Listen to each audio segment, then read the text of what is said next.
Sinibak na sa pwesto ang dalawang opisyal ng LTO Region 2 sa Cagayan matapos makita sa viral video na nananakit ng menor de edad at isa pang lalaki sa isang karaoke lounge.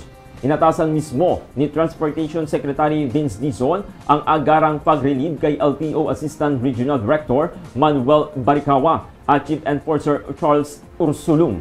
Base sa investigasyon, sinaktan umano ng dalawang opisyal ang dalawang lalaki kung saan ang isa ay 15 anyos na kasama ng isang babaeng singer na tumangging sumama sa kanila habang nagtatrabaho sa lounge. Dito man ni Dizon, walang lugar sa gobyerno ang mga abusado. May video na raw na ebidensya kaya agad silang tinanggal sa pwesto habang hinaharap ang reklamo. Kasabay nito, sinulatan na ng liham ang Office of the President para permanenteng pagtanggal kay Baricawa.